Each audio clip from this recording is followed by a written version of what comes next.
श्री सत्संग प्रणाम परम पूज्य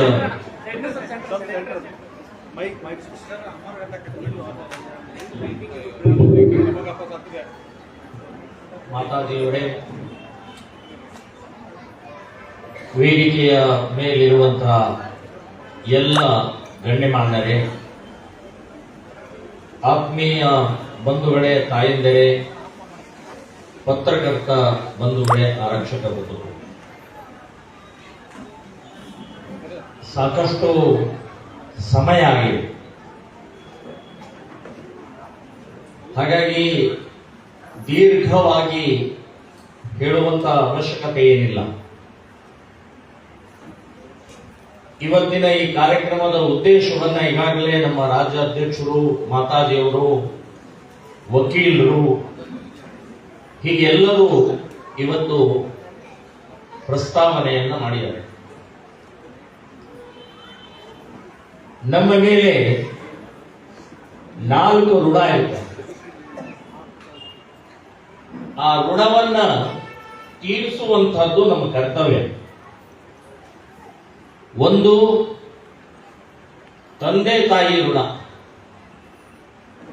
ನಮಗೆ ಜನ್ಮ ಕೊಟ್ಟಂತ ಮಹಾ ತಾಯಿ ತಂದೆಯ ಸ್ಮರಣೆ ಮತ್ತು ಅವರಿಗೆ ನಮ್ಮ ಋಣವನ್ನು ತೀರಿಸುವಂತಹ ಜವಾಬ್ದಾರಿ ನಮ್ದಿರುತ್ತೆ.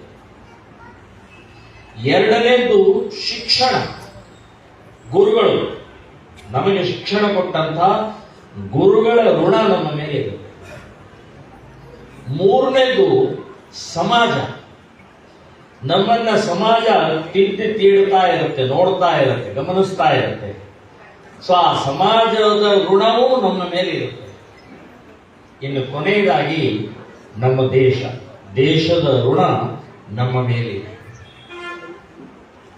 ಸೊ ಈ ಋಣವನ್ನು ತೀರಿಸುವಂತ ಹೊಣೆ, ಜವಾಬ್ದಾರಿ, ಕರ್ತವ್ಯ ನಮ್ದು. ಹಾಗಾಗಿ ಇವತ್ತು ತಂದೆ ತಾಯಿ ನಮಗೆ ಜನ್ಮ ಕೊಟ್ಟಿದ್ದಾರೆ. ನಾವಿವತ್ತು ಏನಾದರೂ ಇದ್ರೆ ನಮ್ಮ ತಂದೆ ತಾಯಿ ಕಾರಣ. ಸೊ ಮಾತೃ ದೇವೋ ಭವ, ಪಿತೃ ದೇವೋ ಭವ ಅಂತ ಹೇಳಿದಂತಹ ಈ ಸಂಪ್ರದಾಯ ಈ ದೇಶದಲ್ಲಿ ನಾವು ಅದನ್ನ ಉಳಿಸಬೇಕಾಗಿದೆ. ವೃದ್ಧಾಶ್ರಮದಲ್ಲಿ ಸೇರಿಸುವಂತ ಅನಿವಾರ್ಯತೆ ಬರಬಾರದು. ಸೊ ನಮ್ಮ ತಂದೆ ತಾಯಿಯನ್ನ ಸಾಕುವಂತ, ಅವರನ್ನ ಪೂಜ್ಯತೆಯಿಂದ ಕಾಪಾಡುವಂತ ಜವಾಬ್ದಾರಿ ನಮ್ದು ಒಂದು ಋಣ. ಇನ್ನು ಗುರುಗಳು ನಮಗೆ ಅಕ್ಷರ ಜ್ಞಾನ, ನಮ್ಮ ನಾಗರಿಕತೆ, ನಮಗೆ ಒಂದು ಮಾರ್ಗದರ್ಶನ ಮಾಡಿದಂತಹ ನಮ್ಮ ಗುರುಗಳು ಇರ್ತಾರೆ. ಸೊ ಅವರಿಗೂ ಕೂಡ ನಮ್ಮ ಋಣವನ್ನು ತೀರಿಸುವಂತಹದ್ದು ನಮ್ಮ ಜವಾಬ್ದಾರಿ. ಇನ್ನು ಮೂರನೇದು ಸಮಾಜ ಮತ್ತು ದೇಶ. ಸೊ ದೇಶದ ಋಣವನ್ನು ತೀರಿಸುವಂತಹದ್ದು ಬಹಳ ಮಹತ್ವದ್ದು ಅಂತ ಅನ್ನೋದು ನೆನಪಿಟ್ಕೊಳ್ಳಿ. ದೇಶ ಇದ್ರೆ ನಾವಿರ್ತೀವಿ, ದೇಶನೇ ಇಲ್ಲ ನಾವಿರೋಲ್ಲ, ನಮ್ದು ಏನೂ ಇರೋಲ್ಲ. ಇವತ್ತು ಪಾಕಿಸ್ತಾನ ಉದಾಹರಣೆ ಇದೆ, ಇನ್ನೊಂದು ಬಾಂಗ್ಲಾದೇಶ ಉದಾಹರಣೆ ಇದೆ.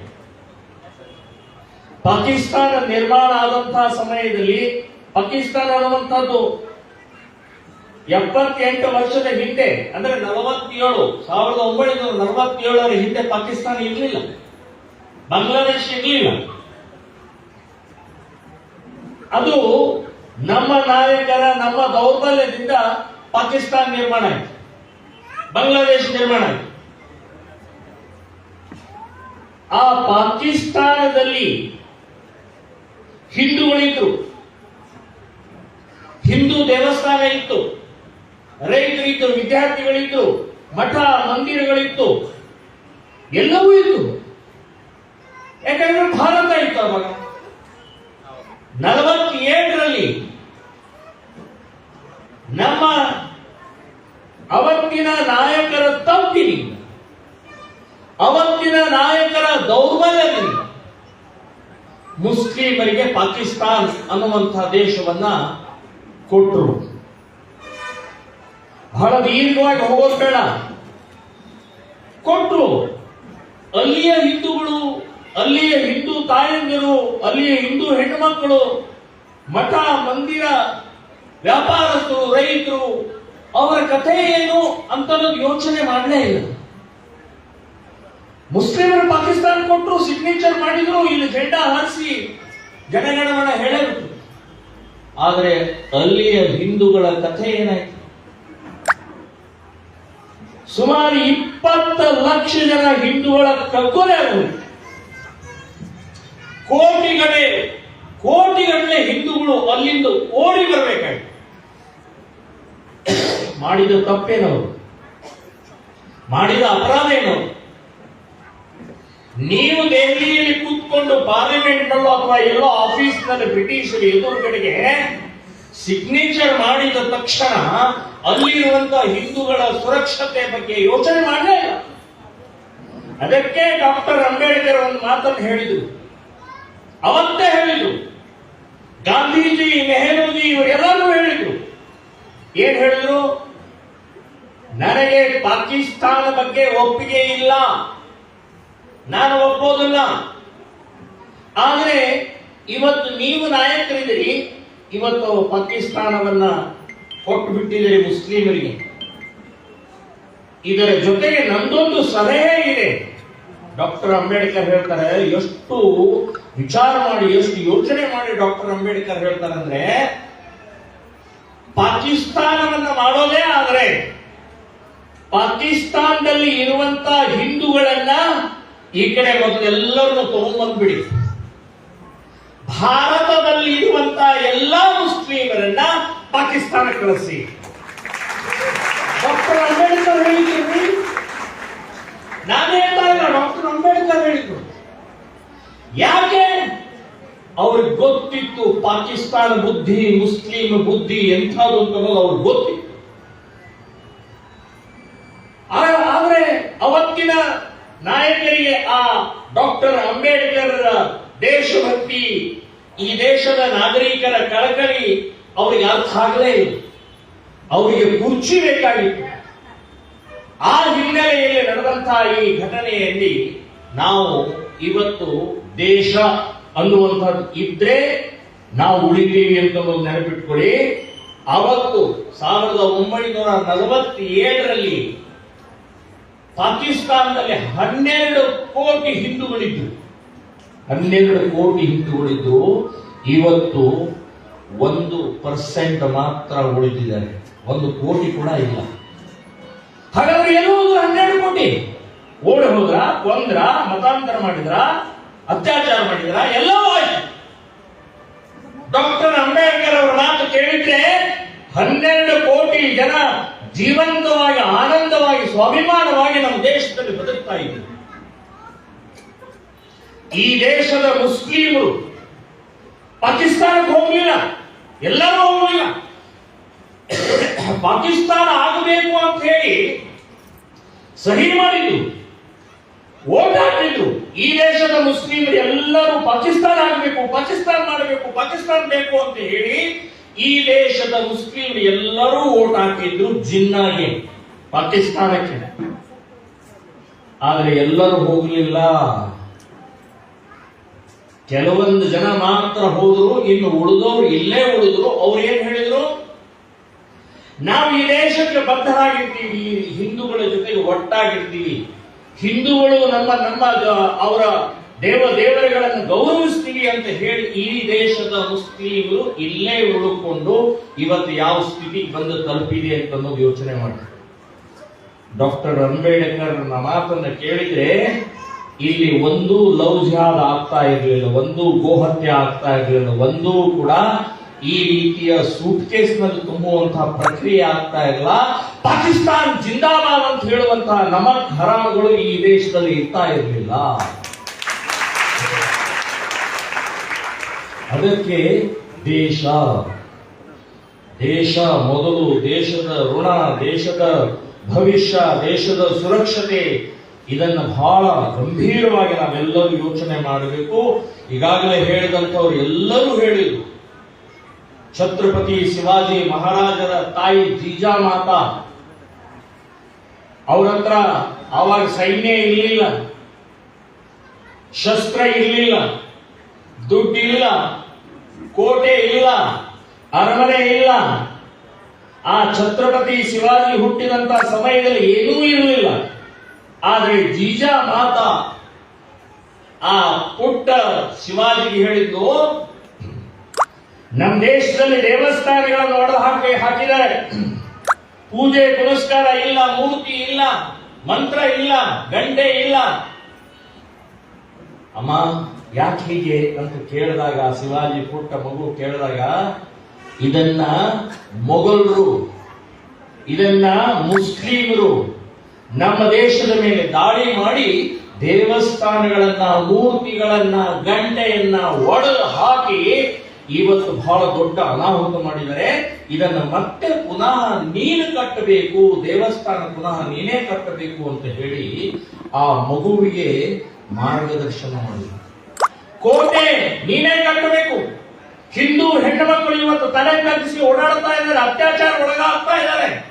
ಅದಕ್ಕೆ ಶಿವಾಜಿ ನೀನೇ ಅವರ ರಕ್ಷಣೆಗೆ ನಿಂತ್ಕೊಳ್ಬೇಕು, ಸೈನ್ಯ ಕೊಟ್ಟಬೇಕು, ಯುದ್ಧ ಮಾಡಬೇಕು, ಹೋರಾಟ ಮಾಡಿ ಹಿಂದವಿ ಸ್ವರಾಜ್ಯವನ್ನ ಸ್ಥಾಪನೆ ಮಾಡುವಂತಹ ಕರ್ತವ್ಯ ನಿಂದು ಅಂತ ಜೀಜಾ ಮಾತಾ ಹೇಳಿದ ಪರಿಣಾಮದಿಂದ 16ನೇ ವಯಸ್ಸಿಗೆ ನೋಡಿ, ಛತ್ರಪತಿ ಶಿವಾಜಿ 16ನೇ ವಯಸ್ಸಿಗೆ, ಅಂದ್ರೆ ಇವತ್ತಿನ SLC 10ನೇ ತರಗತಿಯ ವಿದ್ಯಾರ್ಥಿ ಇದ್ದಂಥವರು 16ನೇ ವಯಸ್ಸಿಗೆ ಒಂದು ಕೋಟೆಯನ್ನು ಗೆದ್ದು ಆ ಮಹಾ ತಾಯಿ ಜೀಜಾ ಮಾತಾದ ಪಾದಕ್ಕೆ ಅರ್ಪಿಸಿ ಹೇಳ್ದ, ಅಮ್ಮ ತೋರಣಗಳನ್ನುವಂತಹ ಕೋಟೆಯನ್ನು ಗೆದ್ದಿದ್ದೀನಿ, ಇನ್ನು ಮುಂದಿನ ಕೋಟೆಯನ್ನು ಗೆದ್ದು ತೋರಿಸ್ತೀನಿ ಅಂತ ಹೇಳಿ 400 ಕೋಟೆಗಳನ್ನು ಗೆದ್ದಂತಹ ಛತ್ರಪತಿ ಶಿವಾಜಿ ಪ್ರೇರಣೆ ಜೀಜಾ ಮಾತಾ. ಸೊ ಆ ಜೀಜಾ ಮಾತಾ ಇವತ್ತು ಒಬ್ಬಳಲ್ಲ, ಮನೆಯಲ್ಲಿ ಜೀಜಾ ಮಾತಾ ಬೇಕಾಗಿದೆ.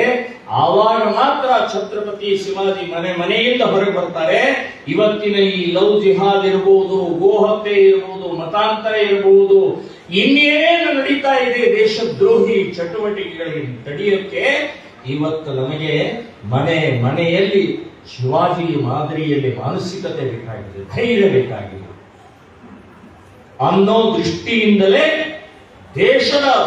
ದೇಶಭಕ್ತಿಯನ್ನು ಬೆಳೆಸುವಗೋಸ್ಕರ ಇವತ್ತು ನಾವೆಲ್ಲರೂ ಕೂಡ ಶ್ರೀರಾಮ ಸೇನೆ ಸಂಘಟನೆಯ ಉದ್ದೇಶ ಇದೆ.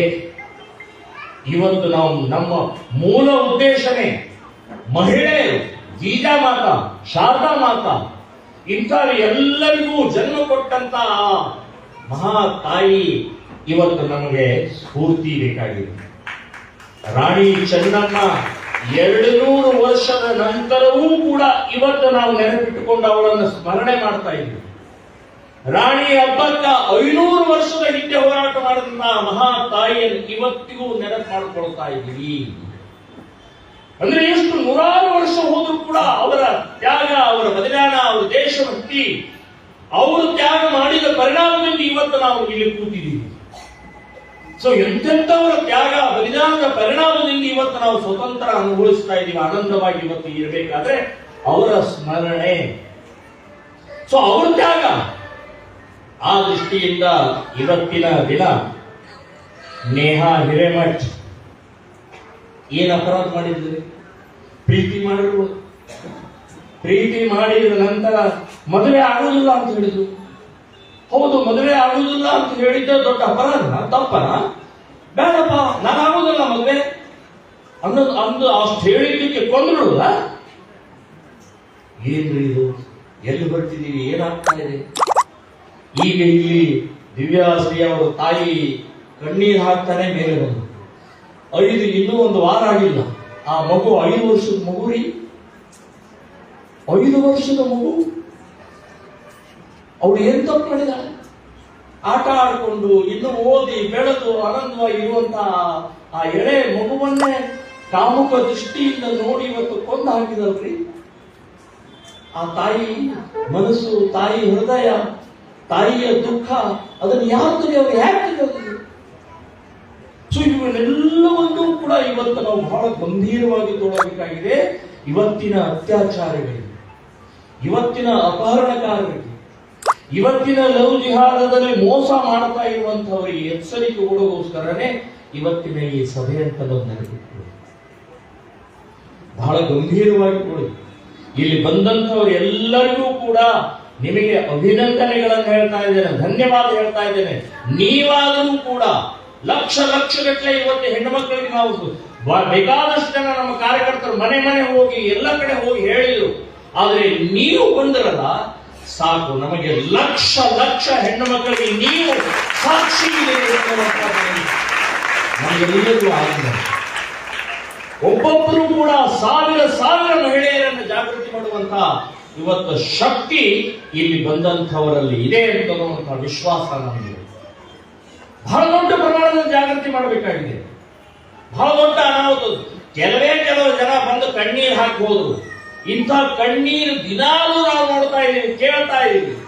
ದಿನಾಲೂ ನಮ್ಮ ಸಹಾಯವಾಣಿ ದಿನಾಲೂ ಕಾಲ್ಗಳು ಬರ್ತವೆ. ನಮ್ಮ ಪ್ರವೀಣ್ ಇರ್ಬೋದು, ನಮ್ಮ ಅಣ್ಣಪ್ಪ ಇರ್ಬೋದು, ನಮ್ಮ ಮಂಜು ಇರ್ಬೋದು, ಇವರೆಲ್ಲರೂ ಅದನ್ನು ಅನುಭವಿಸ್ತಾರೆ, ಕೇಳ್ತಾ ಇದ್ದಾರೆ. ನೋವು ಬರುತ್ತೆ, ಸಿಟ್ಟು ಬರುತ್ತೆ, ಅದನ್ನೆಲ್ಲವನ್ನು ನಿಭಾಯಿಸ್ತಾ ಇದ್ದಾರೆ. ಒಬ್ಬ ಹುಡುಗಿನ ಉಳಿಸ್ಬೇಕು ಅಂತಂದ್ರೆ ವಾರಗಟ್ಟಲೆ ಅವರು ತಮ್ಮ ಕೆಲಸ ಬಿಟ್ಟು ಓಡಾಡಬೇಕಾಗುತ್ತೆ, ಖರ್ಚು ಮಾಡಬೇಕಾಗಿದೆ, ದುಡ್ಡು ಖರ್ಚು ಮಾಡಬೇಕು, ಪೊಲೀಸ್ ಸ್ಟೇಷನ್ ಎದುರಿಸಬೇಕಾಗತ್ತೆ, ಅವರ ತಂದೆ ತಾಯಿನ ಸಮಾಧಾನ ಮಾಡಬೇಕಾಗುತ್ತೆ. ಹೀಗೆ ಅನೇಕ ಒಂದು ಹುಡುಗಿನ ಉಳಿಸೋಕೆ, ಆ ಹುಡುಗಿ ನಮ್ಮವಳಲ್ಲ, ನಮ್ಮ ಸಂಬಂಧಿಕ ಅಲ್ಲ, ಆ ಹುಡುಗಿ ನಮ್ಮ ಜಾತಿಯವಳಲ್ಲ, ಆ ಹುಡುಗಿ ನಮ್ಮ ಊರಿನವಳಲ್ಲ, ಏನಲ್ಲ. ಆದ್ರೆ ಆ ಹುಡುಗಿ ಲವ್ ಜಿಹಾದ್ ಮುಸ್ಲಿಂ ಜೊತೆಗೆ ಓಡಾಡ್ತಾ ಇದ್ದಾಳೆ ಅಂತ ಗೊತ್ತಾದ ತಕ್ಷಣನೇ ನಮ್ಮ ಕಾರ್ಯಕರ್ತರು ಪೂರ್ಣ ಸಕ್ರಿಯಾಗಿ ಅದನ್ನು ಬಿಡಿಸುವಂತ ಪ್ರಕ್ರಿಯೆಯನ್ನು ಮಾಡುವವರೆಗೆ ವಿಶ್ರಾಂತಿ ತಗೊಳ್ಳಲ್ಲ. ಬಹಳ ಕಷ್ಟಪಡ್ತಾ ಇದ್ದಾರೆ. ದೇಶದ ಮಹಿಳೆಯ ಮಾತೃ ದೇವೋಭವ ಅಂತನ್ನುವಂತಹ ಈ ಕ್ಷೇತ್ರ ಈ ಒಂದು ವಾಕ್ಯವನ್ನ ಗೌರವದಿಂದ ಉಳಿಸಬೇಕಾಗಿದೆ. ಸೊ ನಿರ್ಮಾಣ ಮಾಡುವಂತಹ ಶಕ್ತಿ ಇರೋದೇ ಈ ತಾಯಿಗೆ, ಈ ಸ್ತ್ರೀಗೆ, ಈ ಮಹಿಳೆಗೆ. ಅಂಥ ಆ ಮಹಿಳೆಯನ್ನೇ ನೋಡಿ, ತಂದೆ ತಾಯಿ ಆ ಮಗಳಿಗೆ ಎಲ್ಲ ರೀತಿ ಹೇಗೆ ಬೆಳೆಸ್ತಾರೆ ಅಂದ್ರೆ ಹೂವಿನ ಹಾಗೆ ಬೆಳೆಸ್ತಾರೆ. ನನಗೆ ಮೊಬೈಲ್ ಬೇಕು, ಮೊಬೈಲ್ ತಗೋ, ಸ್ಕೂಟಿ ಬೇಕು, ಸ್ಕೂಟಿ ತಗೋ, ಇನ್ನೇನು ಬೇಕು, ಬಟ್ಟೆ ಬೇಕು, ಬಟ್ಟೆ ತಗೋ, ಶಿಕ್ಷಣಗೋಸ್ಕರ ಎಲ್ಲ ರೀತಿ, ಈ ಶಾಲೆ ಬೇಡ, ಆ ಶಾಲೆ ಬೇಕು, ಆಯ್ತು ಆ ಶಾಲೆ, ಲಕ್ಷಗಟ್ಟಲೆ ಇವತ್ತು ಡೊನೇಷನ್ ಕೊಟ್ಟರು ಕೂಡ ತಂದೆ ತಾಯಿ ಆಗಲಾರದ್ದು ಕೂಡ ಆ ಮಗಳನ್ನ ಬೆಳೆಸ್ತಾ 20 ವರ್ಷ ಅಥವಾ 15ರ ನಂತರದ ಆ ವಯಸ್ಸಿನ ಮಕ್ಕಳನ್ನ ಮುಸ್ಲಿಂ ಬಂದು ಮೋಸ ಮಾಡಿ, ಅಬ್ದುಲ್ಲಾ ಅಂತ ಹೇಳುದಿಲ್ಲ, ಅವನು ಅಶೋಕ್ ಅಂತ ಹೇಳ್ತಾನ, ಮೋಸ ಮಾಡ್ತಾರೆ. ನೀನು ಪ್ರೀತಿನೇ ಮಾಡೋದಾದ್ರೆ ಅಬ್ದುಲ್ಲಾ ಅಂತ ಹೇಳಲೆ, ಅಶೋಕ್ ಅಂತ ಹೇಳ್ತೀಯ, ಅರವಿಂದ್ ಅಂತ ಹೇಳ್ತೀಯ, ಅದರ ಅರ್ಥನೇ ನಿನ್ನಲ್ಲಿ ಕಪಟತನ ಇದೆ, ಮೋಸ ಇದೆ, ನೀನು ದಗ ಇದ್ದೀ, ದ್ರೋಹ ಇದೆ ಅಂತನ್ನುವಂಥದ್ದು. ಅಷ್ಟರಲ್ಲೇ ತಿಳ್ಕೊಳ್ಬೇಕು ನಾವು. ಅಂದ್ರೆ ಪ್ರೀತಿಗೆ ನಾವು ವಿರೋಧ ಇಲ್ಲ. ಈಗ ಒಂದು ಹುಡುಗಿ ಹೇಳಿದ್ ನೋಡಿ, ನನ್ನ ಧರ್ಮ ನನಗೆ ಶ್ರೇಷ್ಠ ಅಂತನ್ನುವಂತ, ನಾನು ಹಿಂದೂ ಧರ್ಮದಲ್ಲಿ ಹುಟ್ಟಿದ್ದಕ್ಕೆ ನನಗೆ ಸಾರ್ಥಕ ಇದೆ, ನನಗೆ ಆನಂದ ಇದೆ ಅಂತ ಹೇಳಿದಂತ ಮಹಿಳೆಗೆ ನಾವು ನಮಸ್ಕಾರ ಮಾಡಬೇಕು. ಅಂತ ಮಹಿಳೆಗೆ ಅವಳ ಬಗ್ಲಿಲ್ಲ, ಅವಳ ಇಸ್ಲಾಮಿಗೆ ಬಗ್ಲಿಲ್ಲ, ಅವಳು ಯಾವುದೇ ಒತ್ತಡಕ್ಕೂ ಬಗ್ಲಿಲ್ಲ. ನೋಡಿ ಎಲ್ಲಿ ಹೇಗೆ ಇವತ್ತು ನಿಂತ್ಕೊಂಡ್ರು. ಬಂಧುಗಳೇ, ಬಹಳ ದೊಡ್ಡ ಪ್ರಮಾಣದಲ್ಲಿ ಅನಾಹುತ ಯಾಕೆ ಆಗ್ತಾ ಇದೆ? ಈ ಲವ್ ಜಿಹಾದ್ ಯಾಕೆ ಮಾಡ್ತಾ ಇದ್ದಾರೆ? ಪ್ರೀತಿ ಮಾಡಿ ಬುರ್ಕಾ ಹಾಕಿ ಗೋಮಾಂಸ ತಿನ್ನಿಸಿ ನಮಾಜ್ ಮಾಡಿಸುವಂತಹ ಪ್ರಕ್ರಿಯೆ ಯಾಕೆ ಮಾಡ್ತಾ ಇದ್ದಾರೆ ಅಂತ ಯೋಚನೆ ಮಾಡಬೇಕು. ಅವರು ಈ ದೇಶವನ್ನ ಪಾಕಿಸ್ತಾನ ಮಾಡಬೇಕಂತ ನಿರ್ಧಾರ ಮಾಡಿದ್ದಾರೆ. ಒಂದು ಪಾಕಿಸ್ತಾನ ತಗೊಂಡ್ರು, ಈ ದೇಶವನ್ನು, ಇಡೀ ದೇಶವನ್ನ ಪಾಕಿಸ್ತಾನ, ಇಡೀ ದೇಶವನ್ನ ಇಸ್ಲಾಂ, ಇಡೀ ದೇಶವನ್ನ ಇವತ್ತು ಅಲ್ಲಾಹನ ಕೈಯಲ್ಲಿ ಕೊಡಬೇಕು ಅಂತ ಹೇಳಿ ನಿರ್ಧಾರ ಮಾಡಿ ಹೊರಟಿದ್ದಾರೆ. ಅದರಲ್ಲಿ ಲ್ಯಾಂಡ್ ಜಿಹಾದ್, ಜಾಗವನ್ನು ಕಬಳಿಸ್ತಾ ಇದ್ದಾರೆ. ಎಲ್ಲಿ ಬೇಕಾದಲ್ಲಿ ಗೋರಿ, ಎಲ್ಲಿ ಬೇಕಾದ್ರೆ ಮಸೀದಿ, ಎಲ್ಲಿ ಬೇಕಾದ್ರೆ ದರ್ಗಾ ಕಟ್ಟಿಕೊಂಡು ಇವತ್ತು ಹೊರಟಿದ್ದಾರೆ. ಅಕ್ಕ ಪಕ್ಕದಲ್ಲಿ ನಿಮ್ಮ ಎಲ್ಲಾದರೂ ಗಮನ ಬಂತು ಅಂತ ಶ್ರೀರಾಮ ಸೇನೆ ಸಂಘಟನೆಗೆ ತಿಳಿಸಿ. ಇಲ್ಲಿ ಮಸೀದಿ ಇರಲಿಲ್ಲ, ಇಲ್ಲಿ ಕಟ್ತಾ ಇದ್ದಾರೆ, ಇಲ್ಲಿ ದರ್ಗಾ ಇರಲಿಲ್ಲ ಕಟ್ತಾ ಇದ್ದಾರೆ, ಇಲ್ಲಿ ಗೋರಿ ಇರಲಿಲ್ಲ ಕಟ್ತಾ ಇದ್ದಾರೆ. ಇಮ್ಮಿಡಿಯೇಟ್ ಹೇಳಿ, ನಾವು ಅದನ್ನು ನಿಲ್ಲಿಸ್ತೇವೆ, ಕಂಪ್ಲೇಂಟ್ ಕೊಡಿ. ಜಾಗಗಳನ್ನು ಕಬಳಿಸ್ತಾ ಇದ್ದಾರೆ. ಎಷ್ಟು ಮೊನ್ನೆ ಪಾರ್ಲಿಮೆಂಟ್ ನಲ್ಲಿ ಚರ್ಚೆ ಆಯ್ತು. ಎಷ್ಟು ಜಾಗ? 9 ಲಕ್ಷ ಎಕರೆ ಜಾಗ ಇವತ್ತು ವಕ್ಫ್ ಬೋರ್ಡ್ ಇಂದ 9 ಲಕ್ಷ ಎಕರೆ. 9 ಲಕ್ಷ ಎಕರೆ ಅಂತಂದ್ರೆ 5 ಪಾಕಿಸ್ತಾನ ಆಯ್ತು. 5 ಪಾಕಿಸ್ತಾನ, 10 ಬಾಂಗ್ಲಾದೇಶ್. ಎಲ್ಲಿಂದ ಬಂದ್ರಿ ನೀವು? ಏನ ಅರಬಸ್ತಾನದಿಂದ ತಗೊಂಬಂದ್ರ, ಅಥವಾ ಕುವೈಟ್ನಿಂದ, ಅಫ್ಘಾನಿಸ್ತಾನದಿಂದ, ಇಂಡೋನೇಷ್ಯಾದಿಂದ ತಗೊಂಬಂದ್ರ, ಮಕ್ಕಾ ಮದೀನಾದಿಂದ ತಗೊಂಬಂದ್ರ? ಇಲ್ಲರಿ,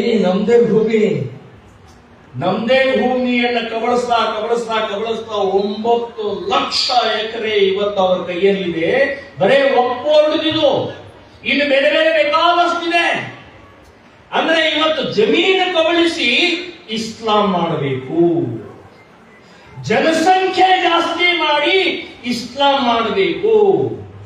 ಸೊ ಜನಸಂಖ್ಯೆ ಜಾಸ್ತಿ ಮಾಡೋದರಲ್ಲಿ ಅವರು ಒಂದಲ್ಲ, ಎರಡಲ್ಲ, 4-5 ಮದುವೆ ಮಾಡಿಕೊಳ್ತಾರೆ. ನಮ್ಮಲ್ಲಿ ಒಬ್ಬರನ್ನೇ ಮದುವೆ ಆಗ್ಬೇಕು. ಇವತ್ತು ನಾವು ಮಾತ್ರ ಪಾಲಿಸ್ತಾ ಇದೀವಿ, 1 ಅಥವಾ 2 ಮಕ್ಕಳನ್ನ ಹಡಿಬೇಕು ಅಂತ ನಾವು ಪಾಲಿಸ್ತಾ ಇದೀವಿ. ಅವರು ಹಮ್ 5 ಹಮಾರೆ 25.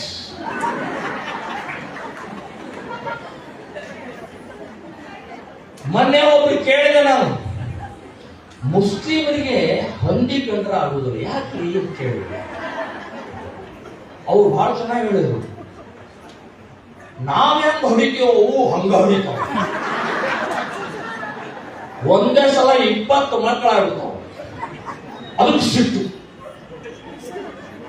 ಬಂಧುಗಳೇ, ನಗುವಂಥದ್ದಲ್ಲ ಇದು. ನೋವು ಬರಬೇಕು, ಸಿಟ್ಟು ಬರಬೇಕು. ಇದರ ಸಂಬಂಧಪಟ್ಟಾಗ ಬಹಳ ಗಂಭೀರವಾಗಿ ಯೋಚನೆ ಮಾಡಬೇಕು.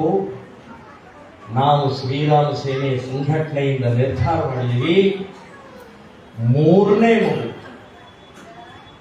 ಈಗ 1 ಅಥವಾ 2, 3ನೇ ಇಲ್ಲ, 3ನೇ ಮಗು, ಅದು ಗಂಡಾಗ್ಲಿ ಹೆಣ್ಣಾಗ್ಲಿ, ಆ 3ನೇ ಮಗುವಿನ ಶಿಕ್ಷಣ, ಆರೋಗ್ಯ, ಮದುವೆ, ಉದ್ಯೋಗ ಶ್ರೀರಾಮ ಸೇನೆ ಸಂಘಟನೆ ಕೊಡ್ತೀವಿ ಅಂತ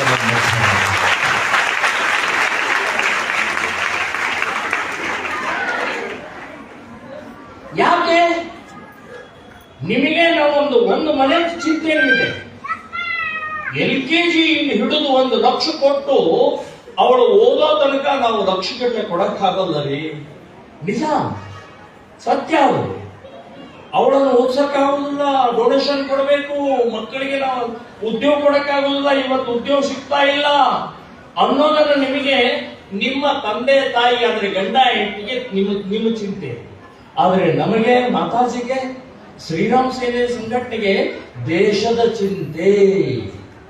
ದೇಶ ಉಳಿಸ್ಬೇಕಾಗಿದ್ದೀರಿ. ನೀವು ನಿಮ್ಮ ಮನೆಯಲ್ಲಿ ಹೇಗೆ ಉಳಿಸೋಕ್ ಪ್ರಯತ್ನ ಮಾಡ್ತಾರೆ, ಹಾಗೆ ನಾವು ನಮ್ಮ ದೇಶವನ್ನು ಉಳಿಸೋಕೋಸ್ಕರ ನಾವು ಪ್ರಯತ್ನ ಮಾಡ್ತಾ ಇದ್ದೀವಿ. ಅದಕ್ಕೆ 3ನೇ ಮಗು, 4ನೇ ಮಗು, 5ನೇ ಮಗು, 6ನೇ ಮಗು ಗಗನಕ್ಕೆ ಹರಿವೆ. ಇನ್ನು ನಮಗೆ ಸಾಕಾಗುವುದಿಲ್ಲ ರೀ. ಕೊಡ್ರಿ, ಶ್ರೀರಾಮ ಸೇನೆ ಸಂಘಟನೆ ನಾವು ಸಾಕ್ತೀವಿ. ಮಾತಾಜಿ ಅವರು ಒಂದು ಗುರುಕುಲವನ್ನ, ಮಹಿಳಾ ಗುರುಕುಲವನ್ನ ಪ್ರಾರಂಭ ಮಾಡ್ತಾ ಇದ್ರಿ. ಗುರುಕುಲಕ್ಕೆ ಬಂದು ಸೇರಿಸ್ರಿ. ಆದರೆ ದೇಶ ಉಳಿಸಿರಿ. ದೇಶ ಉಳಿಸೋ ಕೆಲಸಗಳಿಗೆ ನಮ್ಮಂತವರಿಗೆ ಸಹಕಾರ ಕೊಡಿ ಅಂತನ್ನುವಂತದ್ದು ನಾನು ಹೇಳ್ತಾ ಇದ್ದೀನಿ. ಲವ್ ಜಿಹಾದ್ ಅನ್ನುವಂಥದ್ದು ಇವತ್ತು ತಮ್ಮ ಜನಸಂಖ್ಯೆ ಜಾಸ್ತಿ ಮಾಡ್ಕೊಳ್ಳೋಗೋಸ್ಕರ ರೆಡಿಮೇಡ್ ಹುಡುಗಿ ಅಂತ ಒಂದು ಹೋಗ್ತಾ ಇದೆ. ರೆಡಿಮೇಡ್ ತಂದೆ ತಾಯಿ ಬೆಳೆಸಿರ್ತಾರೆ, ಹೊಡೆದಿರ್ತಾರೆ. 9 ತಿಂಗಳು ಹೊಟ್ಟೆ ಒಳಗಿಟ್ಟು ನೋವಿನಿಂದ ಪ್ರೀತಿಯಿಂದ ಬೆಳೆಸಿದಂತ ರೆಡಿಮೇಡ್ 15 ವರ್ಷದ ನಂತರ ಹುಡುಗಿಯನ್ನು ಹಾರಿಸ್ಕೊಂಡು ಹೋಗ್ತಾರಲ್ಲ, ಇದನ್ನು ತಡೆಯುವಂತಹ ಪ್ರಕ್ರಿಯೆ ನಾವೇ ಮಾಡಬೇಕ್ರಿ. ನಾವು ನಮ್ಮ ದೇಶವನ್ನು ಉಳಿಸಬೇಕಾಗಿದೆ. ಸೊ ಪಾಕಿಸ್ತಾನ ಮಾಡುವಂತಹ ಪ್ರಕ್ರಿಯೆಗೆ ಇವತ್ತು ತಡಿಬೇಕಾಗಿದೆ. ಅದಕ್ಕೆ ನಾವು ಇನ್ನು ಹೋರಾಟ ನಾವಂತೂ ಮಾಡ್ತಾ ಇದ್ದೀವಿ. ಸುಮಾರು 30,000 ಆಕಳಗಳನ್ನು ನಾವು ಉಳಿಸಿದೀವಿ. ಕಸಾಯಿಖಾನೆಗೆ ಹೋಗೋದನ್ನು ನಾವು ಉಳಿಸಿದ್ದೀವಿ. ಗೋಶಾಲೆ ಕಲಿಸಿದ್ದೀವಿ. 4,500ಕ್ಕೂ ಹೆಚ್ಚು ಇವತ್ತು ಹುಡುಗಿಯರು ಮುಸ್ಲಿಮರ ಜೊತೆಗೆ ಓಡಿ ಉಳಿದಂತವ್ರನ್ನ ವಾಪಸ್ ತಂದು ಮನೆಗೆ ಸೇರಿಸಿದೀವಿ ಶ್ರೀರಾಮ್ ಸೇನೆ ಸಂಘಟನೆ. ಇದೇ ರೀತಿಯ ವಿಶ್ವ ಹಿಂದೂ ಪರಿಷತ್, RSS ಇದೆ, ಬಜರಂಗ ದಳ ಇದೆ, ರಾಷ್ಟ್ರ ಸೇವಿಕಾ ಸಮಿತಿ ಇದೆ, ಹಿಂದೂ ಜಾಗರಣ ವೇದಿಕೆ ಇದೆ, ಬೇಕಾದಷ್ಟು ಇವತ್ತು ಸಂಘಟನೆಗಳು ಕೂಡ ಕೆಲಸ ಮಾಡ್ತಾ ಇದ್ದಾವೆ. ಸೊ ಅಂತ ಸಂಘಟನೆಗಳಿಗೆ ನಿಮ್ಮ ಸಹಾಯ, ನಿಮ್ಮ ಸಹಕಾರ, ತನು ಮನ ಧನದಿಂದ ನೀವು ನಮಗೆ ಸಹಕಾರ ಕೊಟ್ರೆ ನಾವು ಜವಾಬ್ದಾರಿ, ನಿಮ್ಮ ಮಗಳ ಜವಾಬ್ದಾರಿ ನಮ್ದು. ನಿಮ್ಮ ಮಗಳು ಯಾವುದೇ ರೀತಿಯ ತಪ್ಪು ಮಾಡಿದ್ರೆ ಅದನ್ನು ನಾವು ತಿದ್ದುವಂತಹ ಪ್ರಯತ್ನವನ್ನು ನಾವು ಮಾಡ್ತಾ ಇದೀವಿ. ನಾವು ಜೈಲಿಗೆ ಹೋಗ್ತೀವಿ, ನಾವು ಕೇಸ್ ಹಾಕೊಳ್ತೀವಿ, ನಾವು ಹೊಡೆದಾಟ ಮಾಡ್ತೀವಿ. ಆದರೆ ನಮ್ಮ ಮಗಳು ಸುರಕ್ಷಿತವಾಗಿರ್ಬೇಕು, ಹಿಂದೂ ಮಹಿಳೆಯರು ಸುರಕ್ಷಿತವಾಗಿರ್ಬೇಕು. ಇನ್ನು ಎಲ್ಲ ಮಹಿಳೆಯರ ಕಡೆಗೆ ವ್ಯಾನಿಟಿ ಬ್ಯಾಗ್ ಇರುತ್ತೆ, ಅದು ಬೇರೆ ಬೇರೆ ಡಿಸೈನ್ ಇರುತ್ತೆ. ಇರಲಿ, ಈಗ ಒಂದು ಇದು ಕೊಡ ತ್ರಿಶೂಲ್ ಅನ್ನುವಂಥದ್ದು ಇನ್ನು ವ್ಯಾನಿಟಿ ಬ್ಯಾಗ್ ನೊಳಗೆ ಇಟ್ಕೊಳ್ಬೇಕು. ವ್ಯಾನಿಟಿ ಬ್ಯಾಗ್ ನೊಳಗೆ ಇಟ್ಕೊಳ್ಳೋ ಹಾಗೇನೆ ನಾವು ಮಾಡಿದ್ದೀವಿ. ಯಾವನೇ ಬರಲಿ, ಅತ್ಯಾಚಾರಕ್ಕೆ, ಅಪಹರಣಕ್ಕೆ, ಇನ್ನು ಚುಡಾಯಿಸಾಕೆ ಏನೇ ಬಂದ್ರೆ ಇದು ಚುಚ್ಚಿಡಿ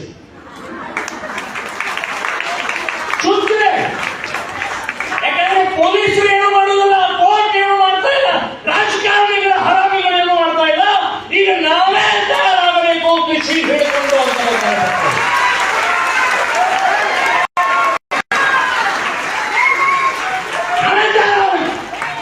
ನಮ್ಮ ರಕ್ಷಣೆ ನಾವೇ.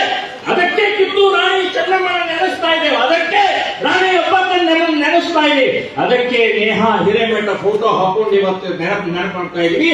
27 ಬಾರಿ ಅವನು ಚಾಕುವಿನ ಚುಚ್ಚವನ್ನವ ನಾವು ಇನ್ನು ಮೇಲೆ ಒಂದೇ ಸಲ ಚುಚ್ಚಿದರೆ ಸಾಕು, ಒಂದೇ ಸಲ ಚುಚ್ಚಿದರೆ ಸಾಕು. ಎಲ್ಲಿ ಒದಿಬೇಕು ಅಂತ ನಿಮ್ಗೆ ಗೊತ್ತಿದೆ, ಅದು ಒದಿ.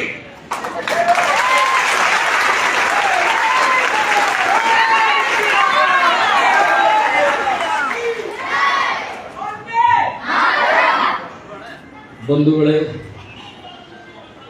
ಛತ್ರಪತಿ ಶಿವಾಜಿ ಮಹಾರಾಜ್ ಕಿ ಜೈ. ಮನೆಯಲ್ಲಿ ಫೋಟೋ ಇರುತ್ತೆ, ಜೈ ಜೈಕಾರ ಹೇಳ್ತೀವಿ.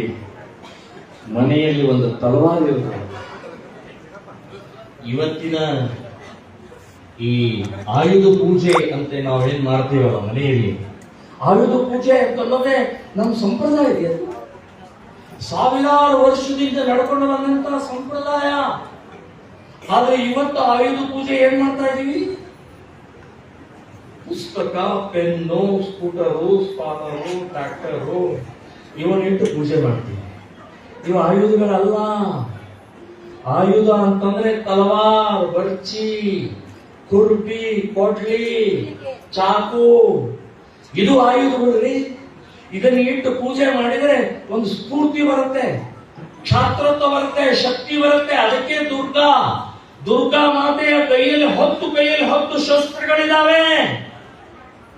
ಬರೇ ದುರ್ಗಾದು ಆಶೀರ್ವಾದದ ಕೈ ಮಾತ್ರ ಕಾಣಿಸುತ್ತೆ. ಆ ಶಸ್ತ್ರಗಳದ್ದು ಒಂದ್ಸಲ ನೆನಪು ಮಾಡ್ಕೊಂಡ್ರಿ. ಬರೇ ರಾಮ ರಾಮ ಜೈ ಶ್ರೀರಾಮ್ ಅಂತ ಆಗುದಿಲ್ಲ. ರಾಮನ ಪೂಜೆ ಮಾಡಿದ್ರೆ ಆಗುದಿಲ್ಲ, ರಾಮನ ಕೋಸಂಬರಿ ತಿಂದ್ರೆ ಆಗುದಿಲ್ಲ. ರಾಮನ ಕೈಯಲ್ಲಿ ಬಿಲ್ಲು ಬಾಣ ಇದೆ, ಹನುಮಂತನ ಕೈಯಲ್ಲಿ ಗದೆ ಇದೆ, ಇನ್ನು ಈಶ್ವರನ ಕೈಯಲ್ಲಿ ತ್ರಿಶೂಲ ಇದೆ. ಅದನ್ನೇ ನೀವು ಕೊಡ್ತಾ ಇದ್ದೀವಿ.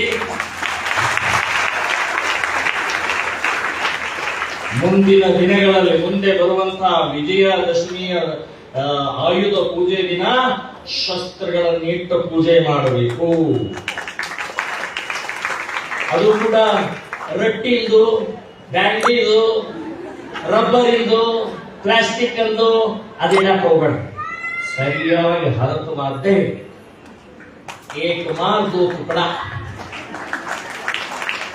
ಇನ್ನು ಕೆಲವು ಜನ ಹೇಳ್ತಾವ, ಏನ್ರಿ ಪೊಲೀಸರು ಬರ್ತಾರೇನ್ರಿ, ಕೇಸ್ ಹಾಕ್ತಾರೇನ್ರಿ.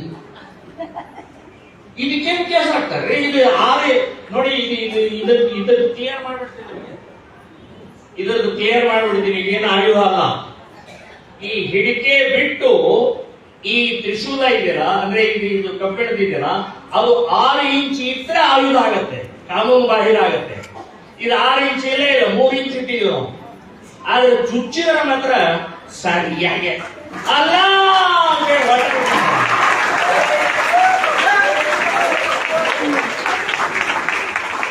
ಆಯುಧ ಅಲ್ಲ ಇದು, ಆಯುಧ ಅಲ್ಲ, ಧೈರ್ಯದಿಂದ ಇಡಿ. ಯಾವ ಕೇಳಿದ್ರೆ ಅವನೇ ಮಾತು ತೂತ್ರಿ. ಪೊಲೀಸರು ಪೊಲೀಸ್ ಸ್ಟೇಷನ್ ನಲ್ಲಿ ಅವರು ಆಯುಧ ಪೂಜೆ ದಿನ FIR ಗೆ ಆ ಪೇಪರಿಗೆ ಪೂಜೆ ಮಾಡೋದಿಲ್ಲ ಅವರು. ನೀವು ಕಂಪ್ಲೇಂಟ್ ಕೊಟ್ಟಂತ ಕಂಪ್ಲೇಂಟ್ ಆ ಹಾಳೆ ಪೂಜೆ ಮಾಡೋದಿಲ್ಲ ಅವರು, ಬಂದೂಕಿಗೆ ಪೂಜೆ ಮಾಡ್ತಾರ್ರಿ. ಅವರೇ ಬಂದೂಕಿಗೆ ಪೂಜೆ ಮಾಡ್ಬೇಕಾದ್ರೆ ನಾವ್ಯಾಕ್ರಿ ನಾವು ಹಿಡಿಕೊಳ್ಳದೆ. ಬಂಧುಗಳೇ, ಇವತ್ತಿನ ಈ ಸಭೆ ನೀವು ಒಬ್ಬ ಮಹಿಳೆ 1000 ಮಹಿಳೆಯರನ್ನ ಜಾಗೃತಿ ಮಾಡುವಂತಹ ಕಾರ್ಯ. ಸ್ವಾಮಿ ವಿವೇಕಾನಂದರ ಆ ಜನ್ಮ ಕೊಟ್ಟಂತಹ ಮಹಾ ತಾಯಿಯನ್ನು ನೆನಪು ಮಾಡಿಕೊಳ್ಬೇಕು. ಛತ್ರಪತಿ ಶಿವಾಜಿಯ ತಾಯಿಯನ್ನ ನೆನಪು ಮಾಡಿಕೊಳ್ಬೇಕು. ಛತ್ರಪತಿ ಶಿವಾಜಿ ಒಬ್ಬನೇ ಹುಟ್ಟಿದ, ಆದರೆ ಇಡೀ ದೇಶವನ್ನ ಸಂರಕ್ಷಣೆ ಮಾಡಿದ. ಸ್ವಾಮಿ ವಿವೇಕಾನಂದ ಇಡೀ ಜಗತ್ತಿನಲ್ಲಿ ಹಿಂದೂ ಧರ್ಮದ ಪತಾಕೆಯನ್ನು ಹಾರಿಸಿದಂತಹ ವೀರ ಸನ್ಯಾಸಿಯನ್ನು ಜನ್ಮ ಕೊಟ್ಟಂತಹ ಮಹಾಕಾಲ. ಸೊ ಆ ಮಾದರಿಯಲ್ಲಿ, ಆ ಮಾನಸಿಕತೆಯಲ್ಲಿ ನಮ್ಮ ತಾಯಂದಿರು ಬರಬೇಕು. ದೇಶದ ಸುರಕ್ಷತೆಗೋಸ್ಕರ, ಧರ್ಮದ ಸುರಕ್ಷತೆಗೋಸ್ಕರ, ಹಿಂದೂ ಮಹಿಳೆಯರ ಸುರಕ್ಷತೆಗೋಸ್ಕರ ಶ್ರೀರಾಮ ಸೇನೆ ಸಂಘಟನೆ ಕಳೆದ 20 ವರ್ಷದಿಂದ ನಿರಂತರವಾಗಿ ಕೆಲಸ ಮಾಡ್ತಾ ಇದೆ ಅಂತ ನೆನಪಿಟ್ಕೊಳ್ಳಿ.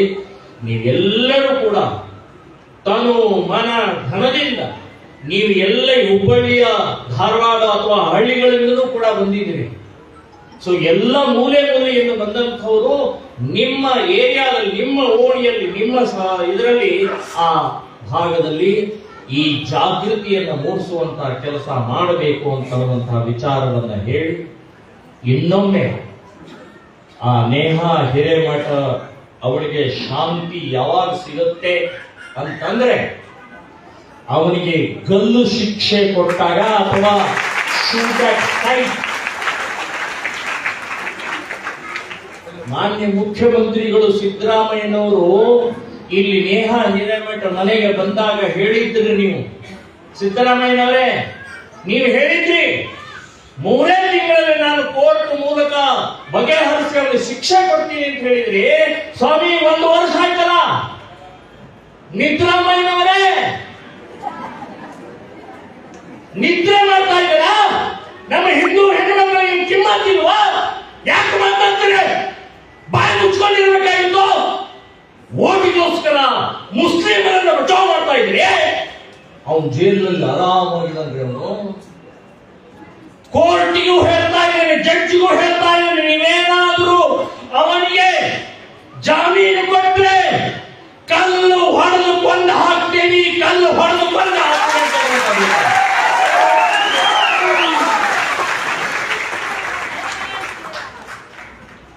ಮೊನ್ನೆ ನಡೆದಂಥ ಪಾಪ 5 ವರ್ಷದ ಎಳೆ ಹುಡುಗಿಯನ್ನ ಕೊಂದು ಹಾಕಿದಂಥ ಸಂದರ್ಭದಲ್ಲಿ ಪೊಲೀಸ್ ಇಲಾಖೆ, ಆ ಮಹಿಳೆ PSI, ಆ PSIದು ಆ ಹೆಣ್ಣಿನ ಕರುಳ್ರಿ ಪಾಪ. ಖಾಕಿ ಬಟ್ಟೆ ಇರ್ಬೋದು, ಖಾಕಿ ಟ್ರೈನಿಂಗ್ ತಗೊಂಡಿರ್ಬೋದು, ಪೊಲೀಸ್ ಟ್ರೈನಿಂಗ್ ತಗೊಂಡಿರ್ಬೋದು, ಆದರೆ ಒಳಗಡೆ ಹೃದಯ, ಹೆಣ್ಣಿನ ಹೃದಯ ಇದೆ. ಆ ಸಣ್ಣ ಮಗು ಆಟ ಆಡ್ತಾ ಇರುವಂತಹದ್ದು ಕೊಂದದ್ದು ನೋಡಿ ಅವಳಿಗೆ ತಡ್ಕೊಳಕ್ಕಾಗಿಲ್ಲ, ಗುಂಡು ಹೊಡೆದೇ ಬಿಟ್ಟು.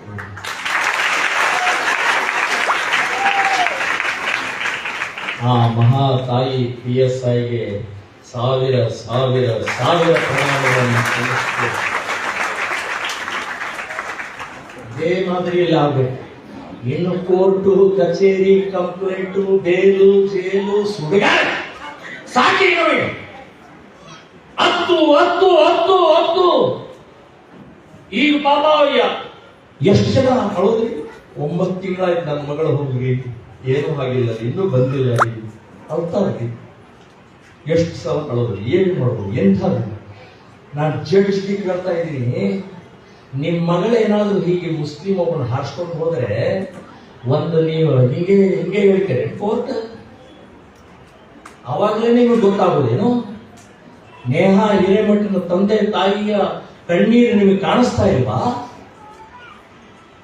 ಸೊ ಈ ಸಂದರ್ಭದಲ್ಲಿ ನಾವೇ ಜಾಗೃತರಾಗಬೇಕಾಗಿದೆ, ನಾವೇ ಸಂಘಟಿತರಾಗಬೇಕಾಗಿದೆ, ನಾವೇ ಎಚ್ಚರಗೊಳ್ಳಬೇಕಾಗಿದೆ. ನಮ್ಮ ಮನೆಯ ಹುಡುಗಿ ಇರ್ಬೋದು, ಅಕ್ಕಪಕ್ಕದ ಹುಡುಗಿಯರು ಇರ್ಬೋದು, ನಮ್ಮ ಓಣಿಯ ಹುಡುಗಿ ಇರ್ಬೋದು, ನಮ್ಮ ಊರಿನ ಹುಡುಗಿ ಇರ್ಬೋದು, ಅದನ್ನ ರಕ್ಷಣೆ ಮಾಡುವಂತ ಹೊಣೆ ನಮ್ದು ಅಂತ ಹೇಳೋಗೋಸ್ಕರನೇ ಇವತ್ತು ತ್ರಿಶೂಲ ದೀಕ್ಷೆಯನ್ನು ಮಾಡ್ತಾ ಇದ್ದೀವಿ. ಸೊ ನೀವೆಲ್ಲರೂ ಇವತ್ತಿನ ಬಂದಿದ್ದಕ್ಕೆ ಬಹಳ ಆನಂದ ಆಗಿದೆ. ನೀವೆಲ್ಲರೂ ಕೂಡ ದುರ್ಗಾ ಮಾತೆಯ ಅವತಾರವನ್ನ ತಗೊಂಡು ಜಾಗೃತರಾಗಿ ಈ ಸಮಾಜ, ಧರ್ಮ, ನಮ್ಮ ಹೆಣ್ಮಕ್ಕಳನ್ನ ಸುರಕ್ಷತೆ ಮಾಡುವಂತ ಜವಾಬ್ದಾರಿ ನಾವೆಲ್ಲರೂ ತಗೊಳ್ಳೋಣ ಅಂತ ಹೇಳಿ ನನ್ನ ಮಾತನ್ನ ನಾನು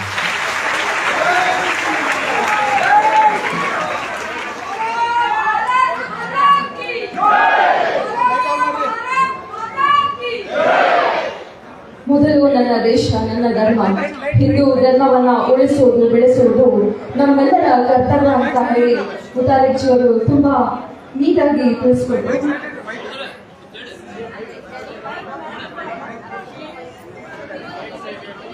ಅದೇ ರೀತಿ ಪ್ರತಿಯೊಬ್ಬ ಹೆಣ್ಮಕ್ಳು